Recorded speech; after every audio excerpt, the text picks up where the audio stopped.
Love is not about somebody, it's the way you are within yourself. But we hold different relationship. Every relationship, it's a different kind of transaction, isn't it? And if you do not know what is the purpose of the transaction and the nature of this transaction, you will obviously mess it up. Love is a certain way to be. Relationship is a transaction. Transaction has to go by the laws of the transaction. If you try to push it beyond that, it'll break.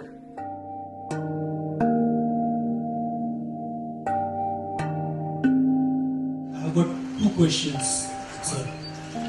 Love is categorized into various types, like maternal love, paternal love, love between siblings, between spouse, between man and woman. I want to know whether there is any correlation between sex, love and meditation. That is the first question. Second is Shiv and Shakti. Shakti is energy and energy is matter. Can we say it is consciousness, if we can translate it into English, consciousness and matter? Second question, no. It's a complete… there's too much of wrong depiction happening. I don't know if we have the time to look at that because that's a certain dimension of life which has to be looked at in a certain way. For the first one, there is… see, I think we've already gone through this. See, love is not about somebody, please understand. A relationship is about somebody. We hold different relationships with different kinds of people, isn't it? Depending upon what is the nature of activity we are in. Now, your child comes here, out of your love, you grab him and put him on your lap. Your neighbor comes, please don't do that. But can you love your neighbor equally like this, without grabbing him? Yes or no? So, your mother comes, you go and do this and express your love. Your dog comes, boo boo boo boo boo, you do. Can you love your dog as much as your mother, I'm asking you? Oh, dog and mother, he's comparing. Stupid nonsense, tell me, when you're really feeling wonderful about your dog, is it any less than anything or any more than anything? Huh? Love is not about somebody, it's the way you are within yourself. But we hold different relationships. Our relationship with the dog is one way, with our mother another way, with our child another way, with a friend another way, with a working relationship it's another way. Relationships are transactions. Transactions have to be managed sensibly. You can't hold same transaction with everybody, polygamy. Why am I being made the poster? Not you, not you, it's a concept. It's a concept. You're not the only one who's aspiring for that. So it's a conceptually, it is just that. Every relationship, it's a different kind of transaction, isn't it? And if you do not know what is the purpose of the transaction and the nature of this transaction, you will obviously mess it up.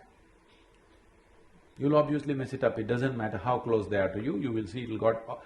Many number of people it's happened, people who thought they are one and they'll never get separated are in horrible, hateful situations between them, not because of anything else, not because they're bad people, not because something else, just that you do not understand the limitations, you mistake action and the way to be.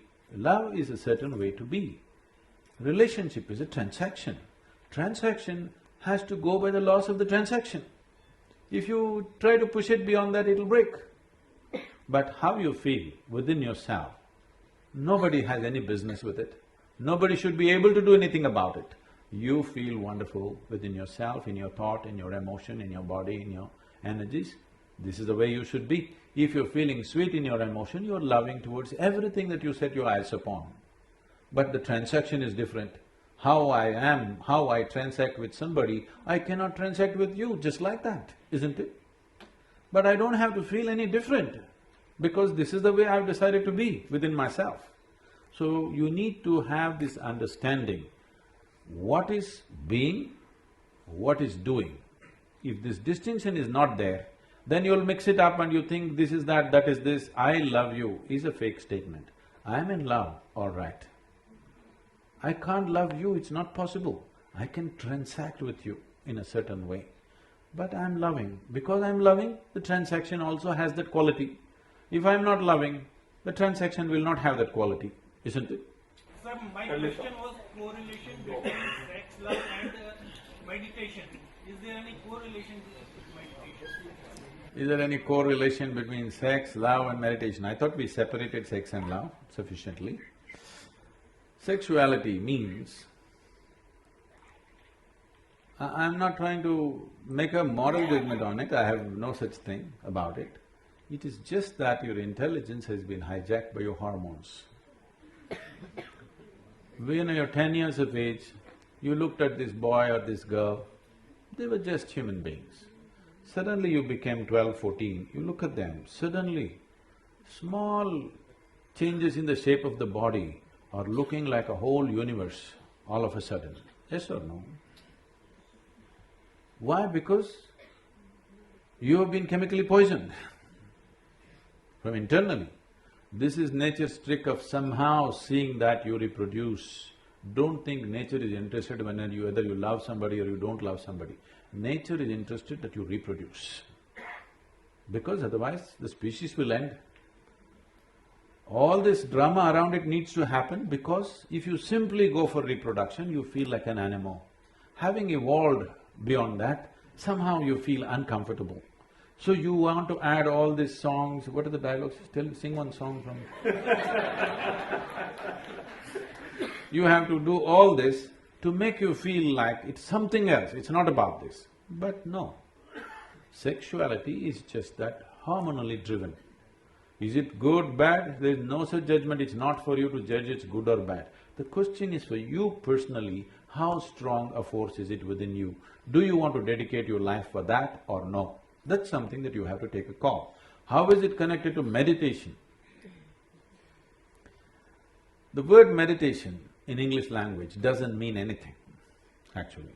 That's why everybody uses it. If you close your eyes and sit, in English they will say you're meditating. With eyes closed you can do many things. You can do japa, tapa, dharana, dhyana, samadhi, shunya, any number of things. Or you might have just mastered the art of sleeping in vertical postures. Who knows what you're doing with your eyes closed? Different things you can do.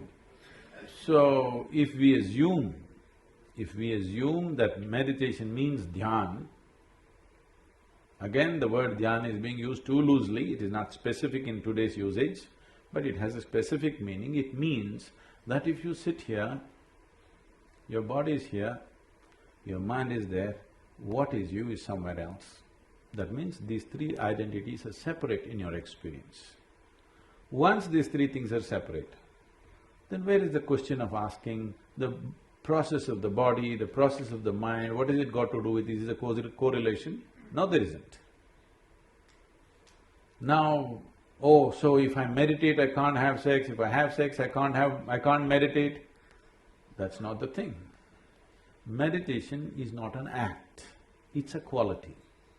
If you cultivate your body, mind, energy and emotion to a certain level of maturity, you become meditative.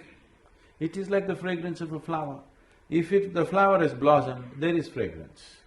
If a flower doesn't blossom, you can spray something and go, but it'll not be the same. There's a difference between what exudes from within you and what you put on from outside. There's a big, huge difference. It's a question of life and death. The difference is between life and death. You can even make a dead body smell good if you spray something, but that's different. Exuding a certain fragrance is completely different. So meditation is a quality. Its meditativeness is a quality, not an act. If I do this, is it meditation? No. If I do that, is it meditation? No. If I do that, is it meditation? Yes. This meditation, yes. I think this will put you in the right perspective. It once happened, this was a Sufi master called Ibrahim. Ibrahim gathered a few people in his place and he was trying to train people. One evening, two of his disciples meet and they're frustrated, and one guy says, "Hey, I want to smoke, but I don't know what the master will say." The other guy says, "Even I want to smoke." then why don't we ask him? They decide. They decide to ask him separately. Next day evening, one guy is sitting there in the garden frustrated, another guy comes smoking.